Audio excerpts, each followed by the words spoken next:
Welcome to another episode of Teaching Startups to Fish, Sales, Scale, and Startups. Today I'm going to be talking to someone who's a little bit different than the other guests that we've had on. Alex Opacic is a recruiter that specializes in putting athletes into sales roles. He's also an ex-professional basketball player, which we're going to touch on a little bit as well. I'd love to welcome you on, Alex. Welcome to the pod. Thank you, Mladen. I appreciate it, mate. Very excited for this conversation. So yeah, looking forward to dig deep here. Awesome.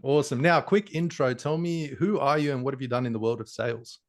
Perfect. So yeah, my name is Alex Opacic. As you mentioned, former professional basketball player. Played till I was about 24, 25, college in the US, and also professionally in Europe, semi-professionally here in Australia. Also, then after struggling to figure out what's next with my life after retirement from basketball due to 3 knee surgeries, I took some time off to really figure out what I want to do. But eventually I landed in sales, and I worked in media sales for roughly about 8 years, and then 2 years in tech sales.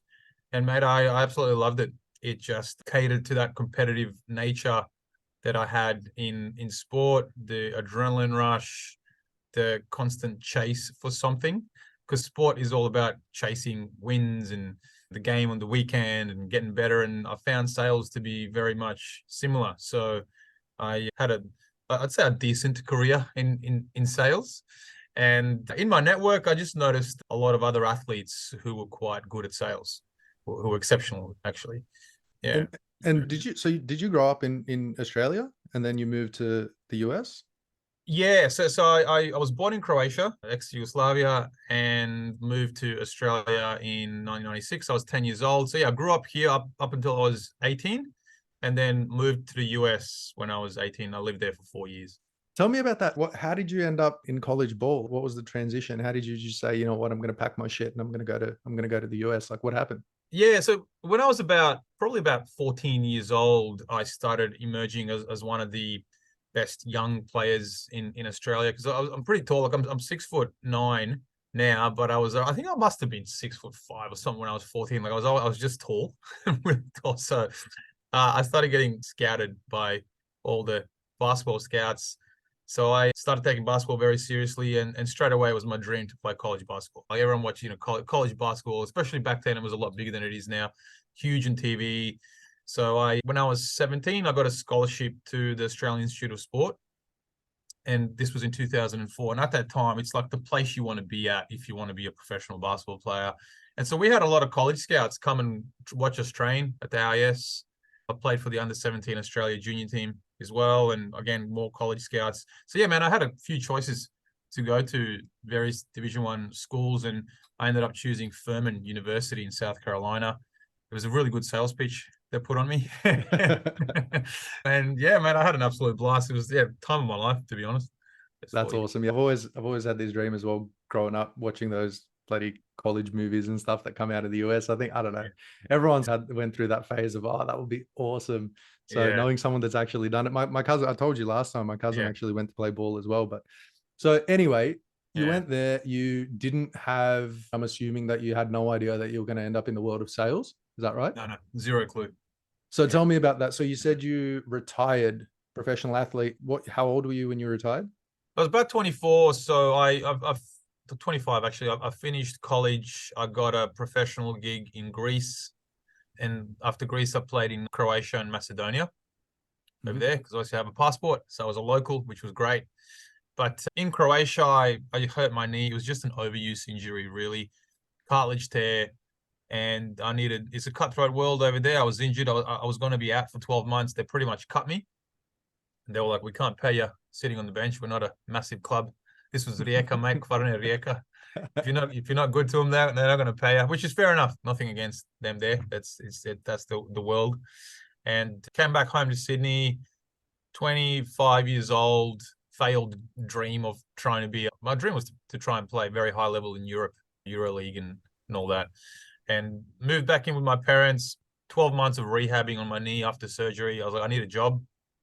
Great, let's get a job. What do I do? I had a communication degree from college in the US. I typed in to seek jobs for athletes, and all these like jobs popped up on Seek, like sports people, jobs for athletic people. I'm like, let's apply for that. It's me. Applied for it, went to the interview. It was one of those charity sales jobs, like when you're on the street selling charity. It wasn't for me at the time, and I take my hat off to people that do that, because that's so tough. And I've met a lot of really great salespeople that come from that world, by the way. It was commission only. So no, it wasn't for me. So that 12 months during rehab, and it ended up being a year and a half, I literally had no idea what to do. No clue. Applied for like a lot of PR jobs because I have a communication degree. I wanted to work in PR. All I could get was internships. So it was just a meanwhile, a lot of my former basketball teammates and peers are doing great things in Europe and NBL, some playing in the NBA, and here I am on the train living in Liverpool, going on a job interview in bloody North Sydney. I'm like, fuck, what's my life gotten to, man? So it was tough. So at this point, you're 24, 25, you've already had a career, right? You've had 10 years of playing basketball, and then went up to the elite level of playing basketball. And now you're looking for your second career. At this point, people are coming out of university and still trying to figure it out. I wouldn't say you're far behind. I think you're well ahead, right? Yeah. Having a career as a professional athlete, because going back to that point, there are certain skills you've taken away. There's that drive, there's that grit, there's that persistence, resilience of actually getting through the sport, the trainings and everything along with it. So when you got into sales, how do you think, what are some of the transferable skills that you took from being a professional athlete? Yeah. I got into sales when my knee got better and I started playing semi-professionally. It was the best gig I could get. You don't get paid much, so I needed a full-time job. Long story short, the team hooked me up with an account management job, which is sales. I had no idea at the time, but sales with one of their sponsors. And I immediately part of me was like, okay, my basketball, I'm now like 26, right? So my basketball career is not going to happen anymore at the elite level. So let's really focus on this. And I started really enjoying sales because of that hunting and competitive nature and going after trying to win new business. I started reading books about sales. The company I worked for had a really good onboarding structure. Southern Cross Stereo, probably heard of a big media company. They own Triple M Today FM network. Great coaching, but the number one, and I started emerging as one of the better salespeople straight away. Ended up winning like top performer awards and all that stuff. And reason being is because of my resilience, I'd say. And my peers at the time, I'd have one-on-one with my sales manager and peers, and they used to come up to me like, Alex, you're so resilient and diligent. I don't know how. And I'm I guess clueless in the world of things. Sometimes like, what do you mean resilient? What is that? And they're like, you get knocked back so much, but you just don't care. You just keep going until you win. I'm like, yeah, so what? That's my life. That's me. So I think, my it's nothing compared to tearing a ligament, right? Exactly. Yeah. It's nothing compared to, I didn't go into this story, but in between playing in Greece and Croatia, I was signed to play in Cyprus. I lasted there for a week and I got cut in Cyprus. And the coach said, look, Alex, we had you on for a week trial. We don't think you're right for us. Good luck. And I was in Cyprus. I had no job. I had no way of getting out of Cyprus because I had to book flights and all that. I had to get out of the apartment. Like they gave me 2 days. So then I remember I just went on the beach and I just sat on the beach overlooking the water and just going, I don't know, for whatever reason, it was like one of the most serene moments of my life. I had nothing. I'm stuck in Cyprus and I just sat there overlooking the beach. But I don't know, experiences like that just make you resilient. And as like in sport, you lose a lot more than you win. And you just get used to losing, really. That's it. Yeah. And I think that's one of the biggest things they say about salespeople getting into the industry, because usually, as you said, they either start fundraising for charities or something that's like door knocking or cold calling. And that's where there's a lot of rejection, like on the phones, trying to get someone to buy something without ever seeing your face or ever hearing about your company. That's tough. So I think resilience is key. What else do you think is key? What are some of the traits you think are key for salespeople to have, successful salespeople? Yeah. To delve deeper into it, you have to be a good listener. You have to be able to ask the right questions from your prospects and, like a detective, probe for a problem or maybe an opportunity that you can uncover in their business, and then slide your product or service in as a solution. So it's you asking them the right questions for them to give you an answer that they need your product, if that makes sense. Yeah, I always harp on about that when people turn around and say, oh, you've got the gift of the gab, you should be in sales, which is completely wrong. Yes, It's yeah. not about talking. You're not trying to trick people into buying something. It's about listening. It's about really understanding their problems and then being able to tailor a solution to solve their problems and actually deliver some value. Because if you sell something and 3 or 4 months down the line, they're not getting any value, the customer's going to churn, right? You're going to get a bad review. You're going to get a bad name in the industry. And you don't want that happening. It's not worth the 10, 50, 100 grand or whatever you're going to make from that one customer. The more important thing is that, as you said, you become that detective and then follow on to become that trusted advisor, right? It's like another example I always give. It's like going to the doctors and telling the doctor, I've got a headache, and he starts giving you medicine, cancer medication, without asking you any questions around where have you been sitting on the chair for a while? Are you stressed from work? Are you dehydrated? There's a lot of questions that you need to ask first before offering anything. But yeah, what else do you think? To be able to have multiple of those conversations, I call them discovery calls, where you're delving into the client's problems and using your solution to fix the problem. You need to be able to get in front of the client first. So I'm talking like a holistic 360 sales here, where you're generating leads, you're running the discovery meetings, and you're closing the deals as well. The generating of the leads part is diligence, resilience and diligence. You just have to keep going after it. I think research as well. You have to be like, you're better off, let's call it trying to generate leads, or let's call it cold calling, hunting for new business. You're better off going after 10 carefully researched businesses than 50 just gung-ho, go for it, call everybody. I think it's a combination of being diligent and resilient and sticking to a process of going after leads, and at the same time being intelligent enough to research and be aware of, okay, are those leads actually good for me? And I think that comes with experience and a lot of research. Like, it's the only way to find out, is just do research into the companies you're trying to go after. And then what about coming in as a professional athlete? You probably didn't really understand how organizations function, company structures, org charts, things like that. So how did you go about ramping up on the whole business acumen side? And the reason why I'm asking is because I think that there are definitely two fundamental things that we always look for when we're hiring salespeople, AEs, SDRs, or whoever. And those two things are business acumen and curiosity. There's a few other traits that we look for, but those are probably the two key ones. And business acumen is quite important, especially if you're going for an account exec or senior account exec. So how did you get yourself up to speed on that front? I'd say it's going through a lot of failure, like trying things and not being good at it, and then stepping back and understanding, oh, why wasn't I good at that, and doing that a lot, and then figuring out through experience, understanding, getting better commercial acumen. So what I mean by that, when I didn't go into the in between that period of a year and a half where I was going through my knee rehab and looking for jobs, I was probably fired about 5 times in different jobs, and I probably quit jobs about 3 times. I did a lot of roles where I was there for 3 months. It was one of those cold calling roles, similar to charity sales. I worked for a company called Marcus Evans, where we had to make 80 cold calls a day. And I had training for 4 hours. Okay, 4 hours of training, and it's great. You're on the sales floor now. Here's a phone and a laptop that you can use between 4 people. So you got to take goes on the laptop, and then you're literally just sitting on your phone and just cold calling for. And I did that for 3 months, failed miserably.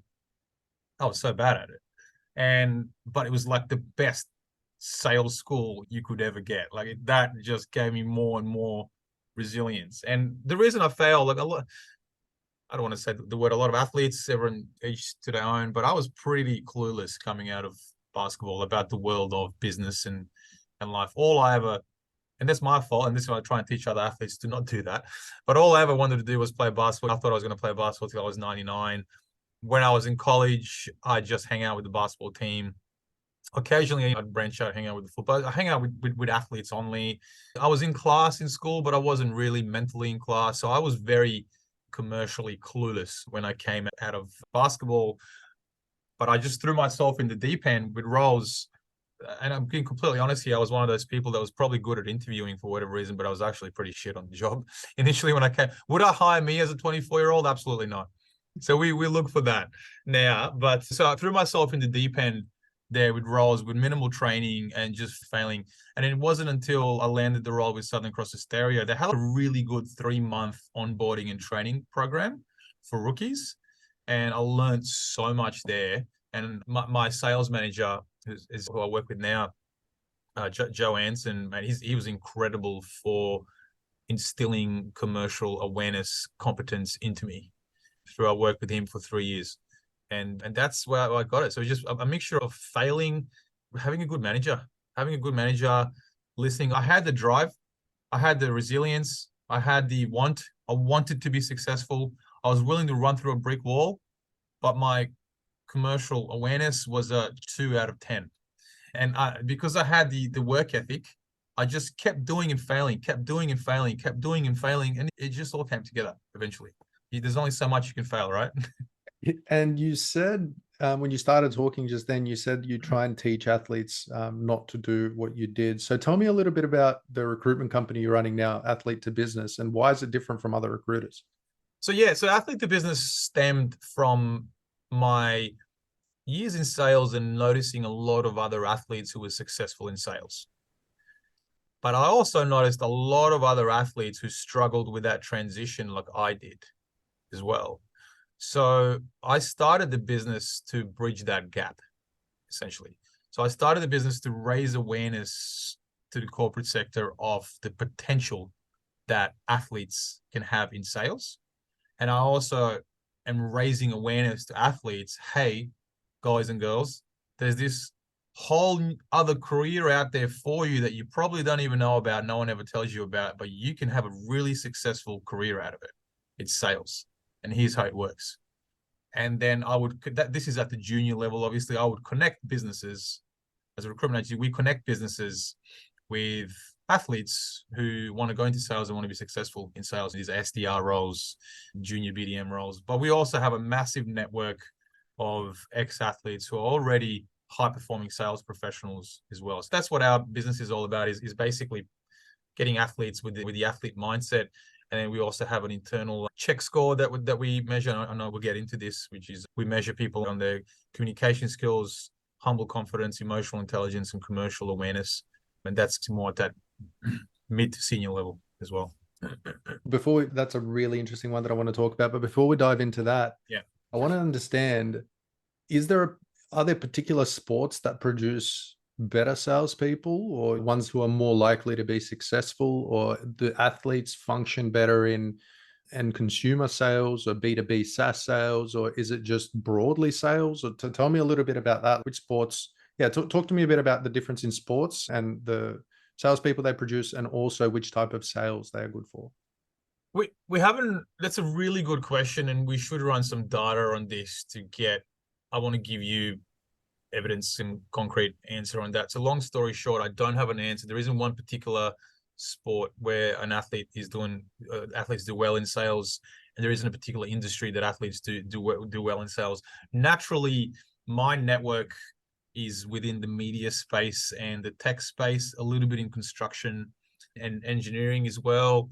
E-commerce is an area that we've developed. It's just where we've developed networks of business relationships in, and they want to hire athletes on their sales team. But we see a lot of athletes in medical device sales, pharmaceutical sales, and recruitment sector. The recruitment's pretty much a sales job. So there's a lot of athletes that go into recruitment as well.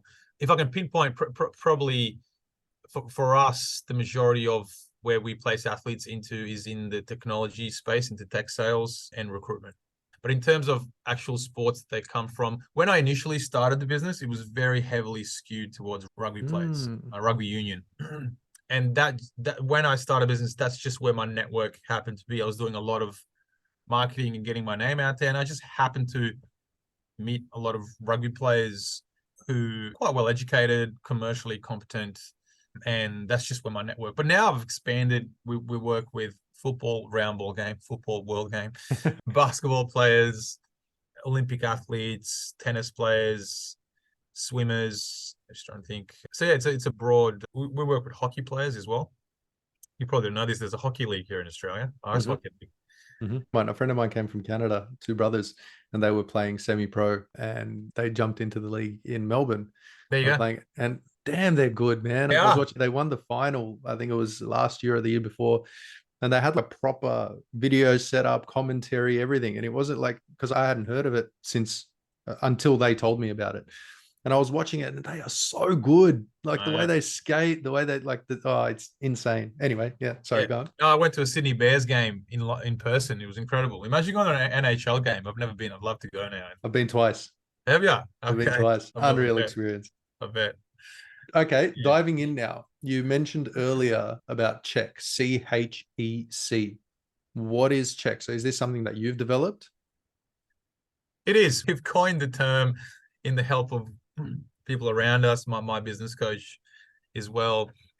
But there's what we've noticed with athletes is they have, like me, like it's told you, like they'll run through a brick wall to be successful.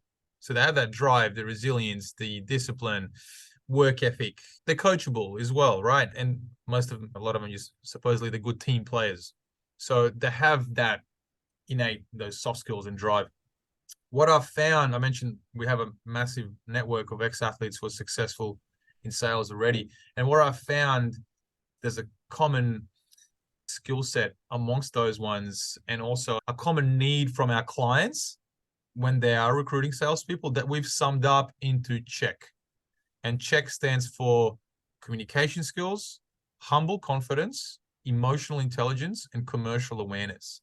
So when you get someone with that elite athlete mindset who scores, we grade people out of 5 on all 4 of those. For someone who's really good at check, 99% of the time, they turn out into an exceptional salesperson, business professional. That's what we found is the key to a successful salesperson. So how do you evaluate communication skills? And I'm going to do this for each letter. So communication skills, how do you evaluate that?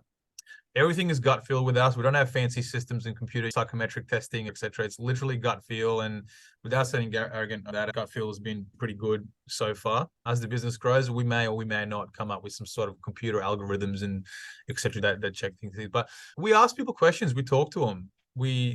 I get a sense for their communication skills and if they're going to fit in with the corporate sector, enterprise, medium, whatever it is, multi-medium businesses. Can they sell to C-suite executives? What are their communication skills like? So we ask a lot of questions and listen and see what they're saying, how they're saying it. We're constantly judging people on how they connect words, their tone, energy, enthusiasm, and level of intellect when they speak.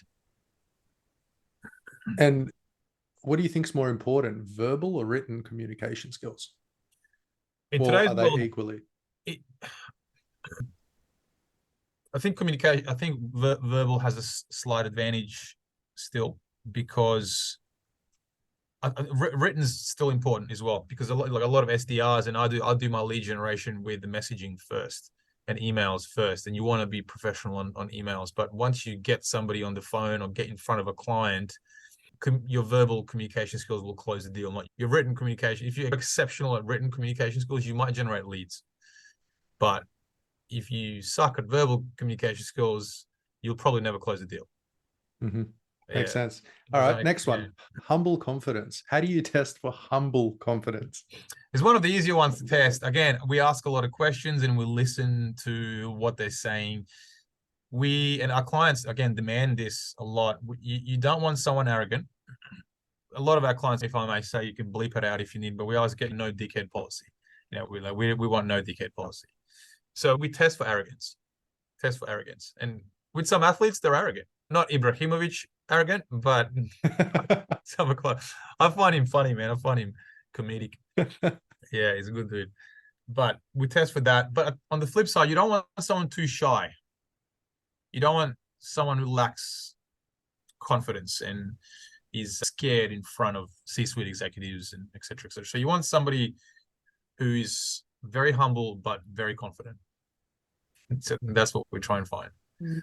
That seems like a magical unicorn balance, though. I don't know. I know. Hence why the awesome thing with our business model is it's very, very niche. what we look for. But the challenge with our business model is it's very, very niche of Yeah. what we look for.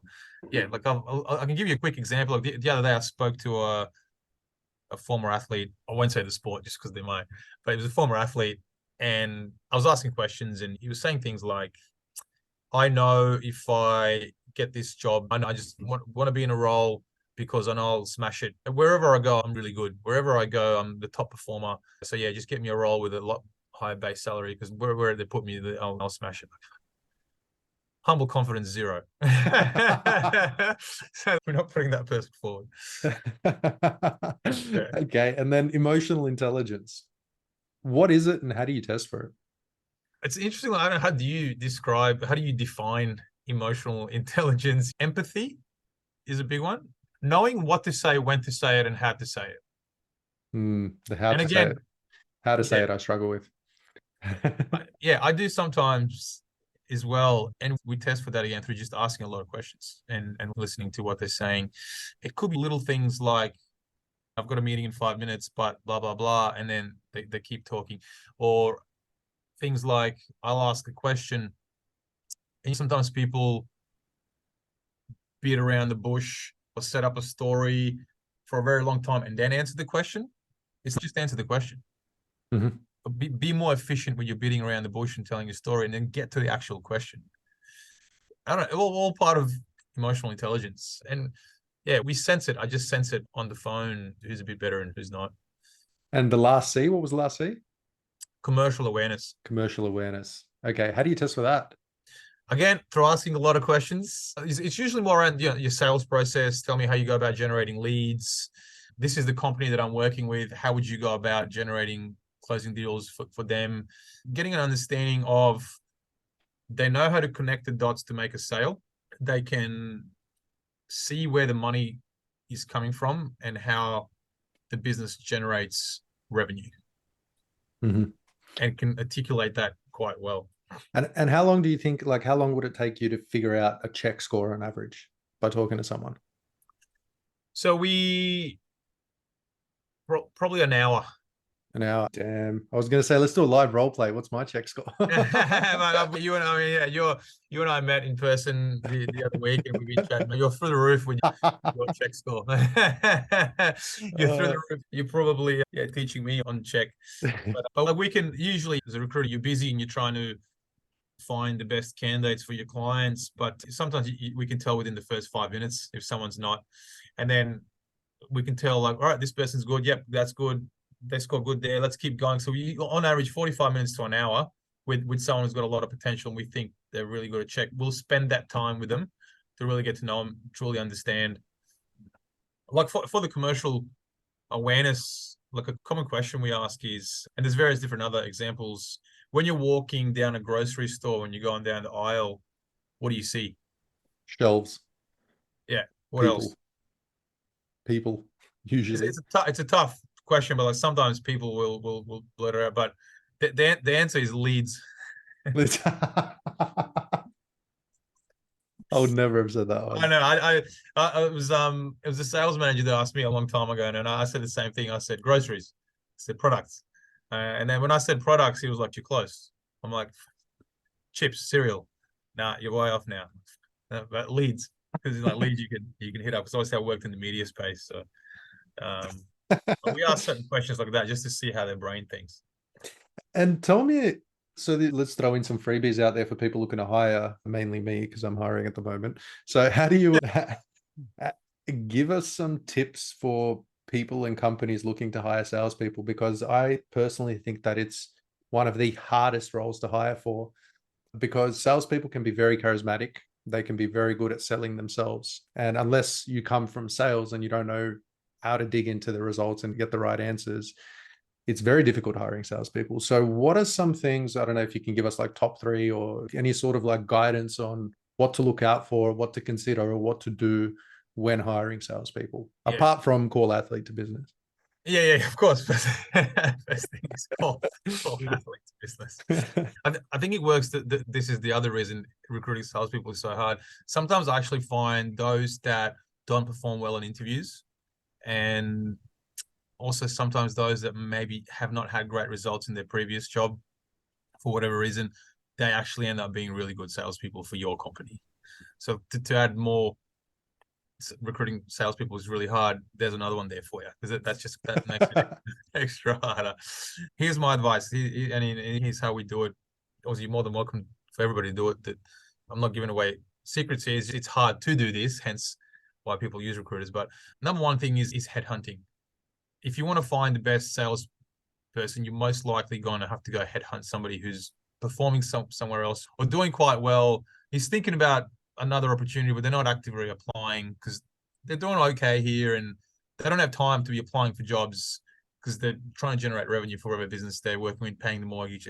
I've found in most instances the best salespeople we find come from being headhunted as opposed to applying for jobs.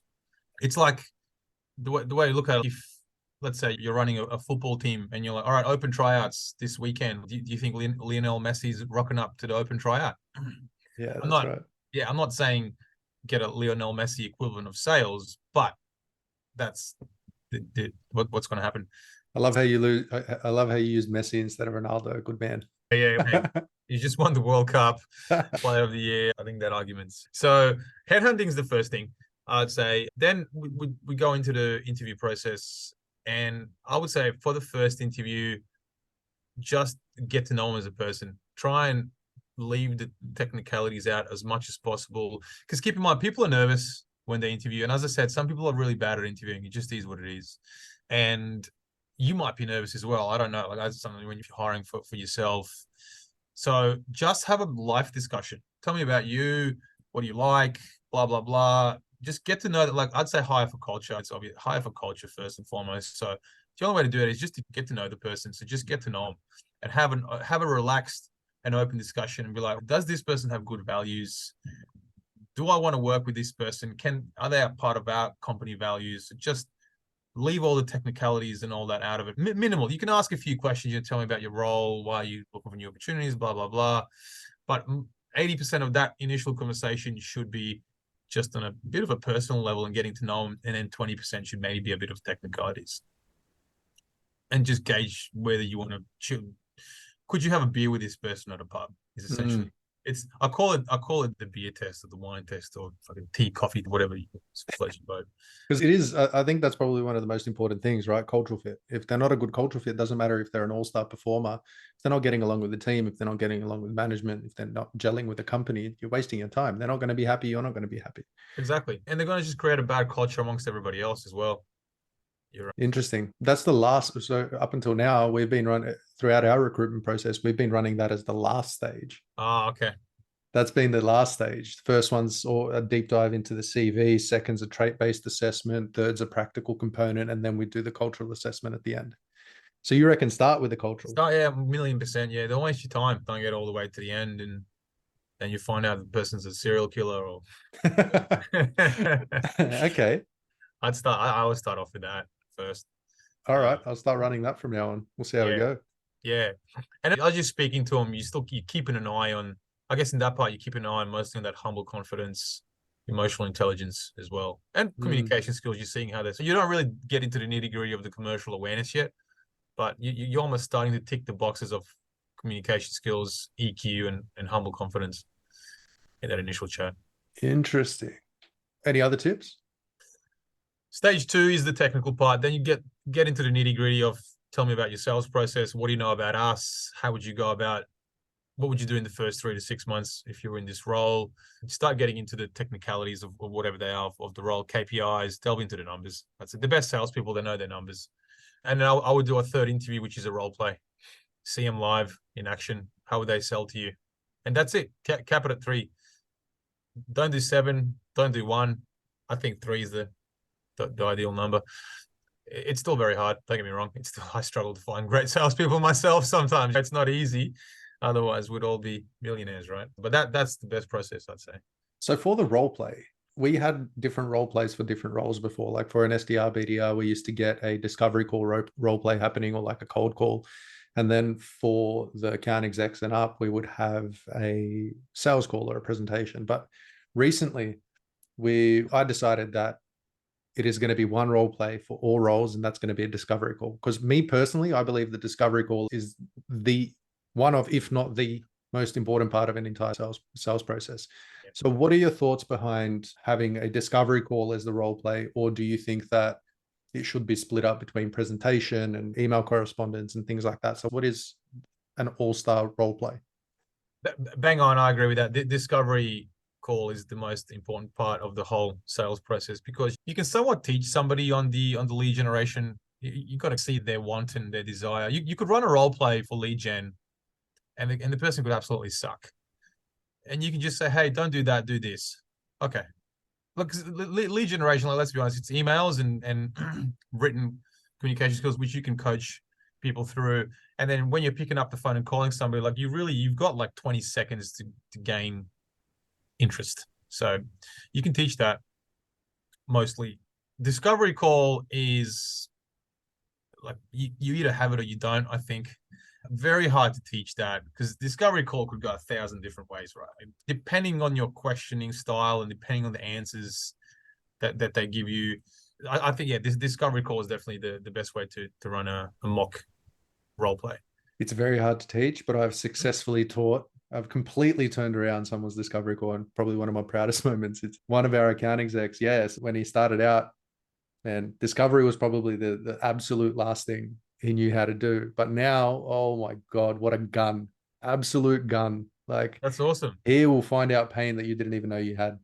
I'd love to delve into your discovery principles, or I don't want to teach it again. That was that was a long process over a coffee or a beer. Awesome. Now I want to hear, and I ask every single person that comes on this podcast, how do you see the world of sales evolving? Now, this could be, the example I always give is, do you think we're going to have that predictable revenue model going forward with SDRs feeding into account execs who feed into customer success and so on? Or do you think that now with technology coming out, with AI and all these other tools that are available, do you think that some roles are going to become obsolete? Or do you think the entire world of sales is going to change because now people have access to so much more information? And like, take this question wherever you want. You don't have to follow that line. Just take it wherever you want. I just want to hear your opinion on how do you see the world of sales evolving? It's interesting, because I think the world of recruitment is evolving as well in a very similar way, where the sales function is being split into, there's SDRs, there's account executives, BDMs, whatever you call it. The world of recruitment's being, there's a trend going on now. Recruitment's 360, where you're going after candidates, you're managing the clients, and then you're also going after new clients. Some companies are splitting that into three, and you got a candidate manager. That's it, someone who just speaks to candidates. Then you got someone who's just an account manager, just looking after the clients that you already have. And then you got someone who's a new business person going after new business. So there's 1,000 different ways. Is technology going to change things? I'm not sure. Some of the stuff I see in AI and is incredible. But one thing, I'm not expert in this thing, but I don't see, I think the biggest need and the biggest skill going forward that'll never be changed for salespeople is that discovery call. I don't see how an AI can delve, or a website or an automation can delve into the client's true problems or opportunities that are. I think you need a human for that all the time. And I think that's going to be the most important skill going forward, is helping, providing a service, solving problems is going to be the most important element of sales that I think will never change. Will the SDR function be more automated? Probably like that already. How well they do it, I don't know. I personally don't like the automated stuff that I get in my inbox. Is that ever going to fix and change? I don't know. Maybe. I don't know.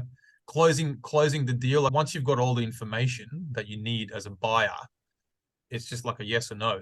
So the presentation part, you can get a human to do it, but could AI or some sort of automated process do it in the future? Potentially, after the discovery call has been delved deeply into it. I guess we're brainstorming here and just chewing the fat type of thing, but I'm just thinking, like, all right, hey, we're doing a discovery call here. Do you have an hour? Let's chat. Perfect. So you do a discovery call. Great. I've got all the information I need. What I'll do next week, you'll get a video presentation from my robot who'll sell the solution to you. Everything's been spoken about. Boom. All you got to do is sign the deal. Is that okay? Yeah, perfect. But you can say that confidently I always say presentations are sold in the discovery call. Like you should have all the information in the discovery call. It's okay, great. So Mr. Client, if we do XYZ and we come back with a budget of 1, 2, 3, are you happy to go ahead with that? Like I always try and close in the discovery call. I'm not sure yet. Great. What can I help with? What's the not sure part? How do I turn this 8 into a 10? And there's various different ways you can do that. And it sounds like you've got the magic pill for a bullet or whatever the question style there. But I think, yeah, the discovery call, I don't see how that'll ever be lost in sales unless they make a freaking super EQ robot.